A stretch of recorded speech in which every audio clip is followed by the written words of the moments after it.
Hebrew University professor Moshe Amirav was a paratrooper who was wounded while fighting for the liberation of Jerusalem in 1967. Now Amirav believes that for the good of the nation, Jerusalem must become the capital of two countries. If we don't have two cities here, two capitals, we are going to lose Jerusalem. We're going to lose Jerusalem because the facts on the ground are that we are going to lose the Jewish majority in this city in 10 years from now.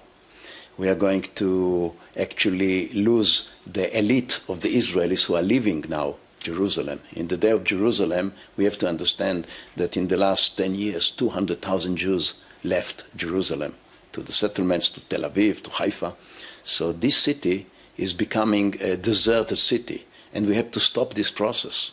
And stopping the process is to have peace and to divide Jerusalem. Otherwise, we lose it. So a city that's comprised of both Israelis and Palestinians, Jews and Arabs, will bring more people back to Jerusalem? Will keep the demographics as they are? Definitely. Without the conflict in Jerusalem, this can be what we thought it will be in 1967.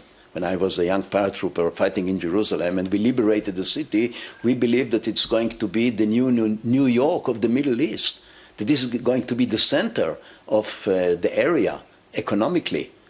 It didn't happen. You served, as you just mentioned, as a paratrooper, wounded in the battle for Jerusalem. This day must still be very emotional for you.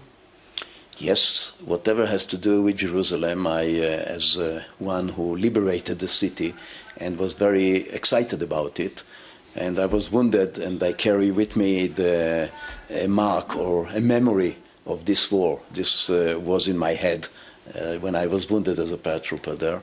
But I always have this feeling that it's not a city of peace.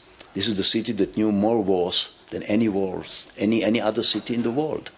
And my dream, my prayer is to have it as a city of peace. And it's not a city of peace. Even not after all these years, it's not a united city. So I pray for this, having it as a city of peace, Ir Shalom.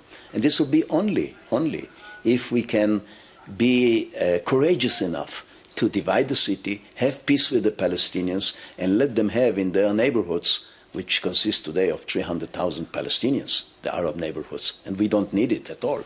So in this area can be a Palestinian capital, Al-Quds, there Jerusalem. Professor Amirav, there are still unsightly separation barriers running inside and on the outskirts of the city.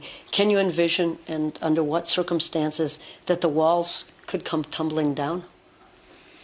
Yes, we have one of the best examples is Berlin. Berlin was a divided city, a city of war for many years, Cold War.